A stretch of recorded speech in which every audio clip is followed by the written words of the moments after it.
The How first dare time my you? After mother-in-law everything we've looked done at for me, you, she please let me smiled. explain. The Explain second what the time she lies. measured me. By the third time, I knew I was her enemy.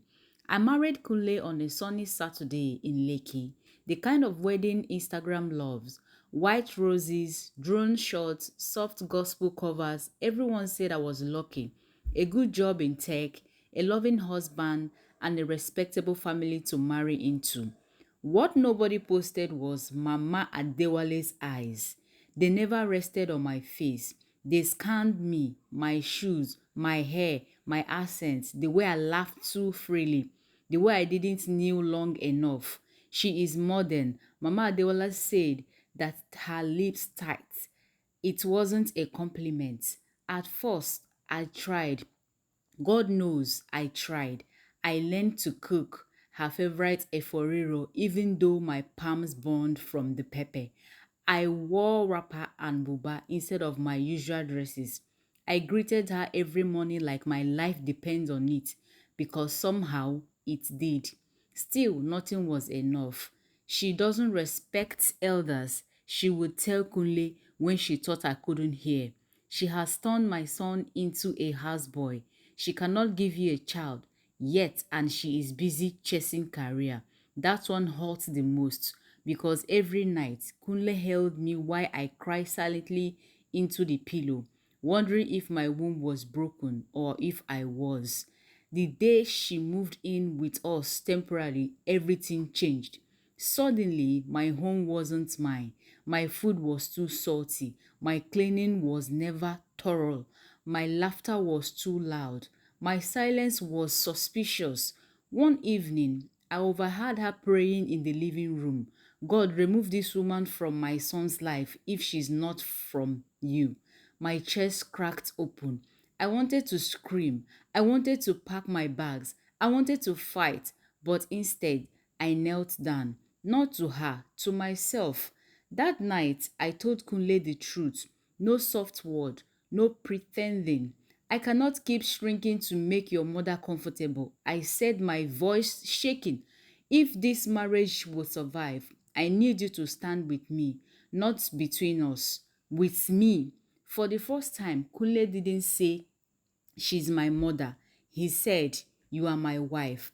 The next morning, he spoke to her respectfully, firmly, clearly. Mama Adewale didn't like it. She cried. She accused. She threatened to leave.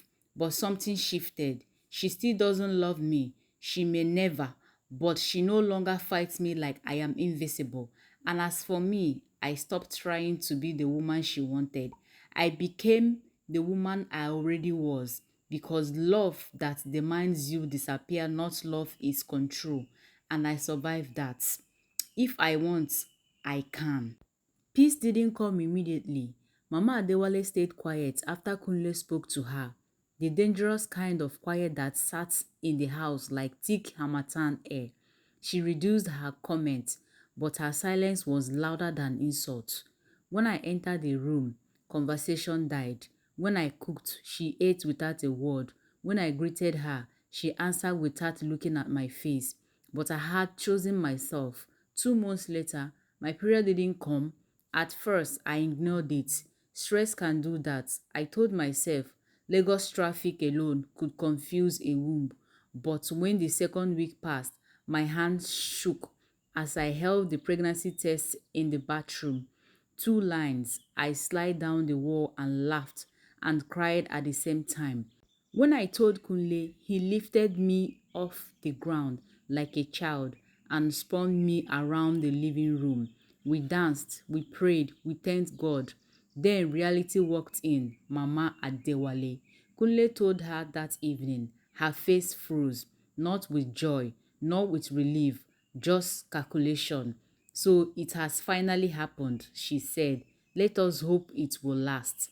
That night, fear returned. Suddenly, she became too involved. Don't eat this. Don't go out. Don't wear that. Pray harder. Rest more.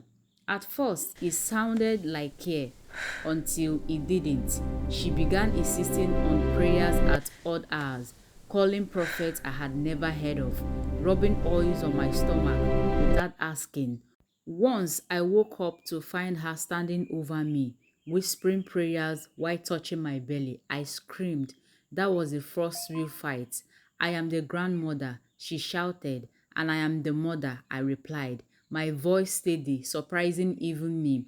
The next day, she packed her bags. She told the family I had chased her out. She told church members I was controlling her son.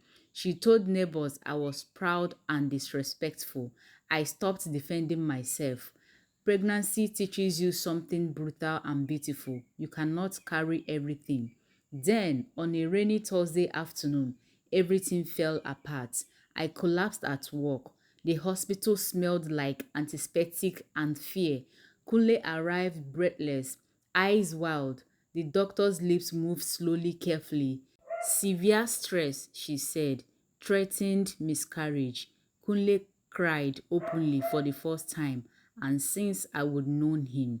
Mama Adewale came that night. She stood at the foot of the hospital bed, smaller somehow, no wrapper, drama, no shouting, just a woman staring at the consequences of her hatred. I didn't know, she whispered. I wanted to be angry. I wanted to remind her of every tear, but my baby kicked inside me and I realized something painful.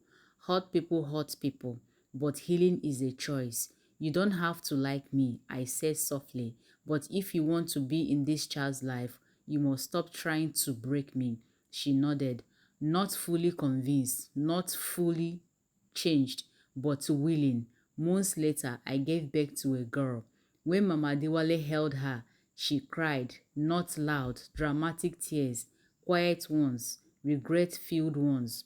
She looks like you, she said to me. It wasn't an apology, but it was a beginning.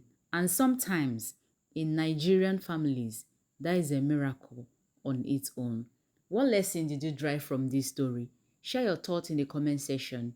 Don't forget to like, comment, and subscribe. Until then, see you.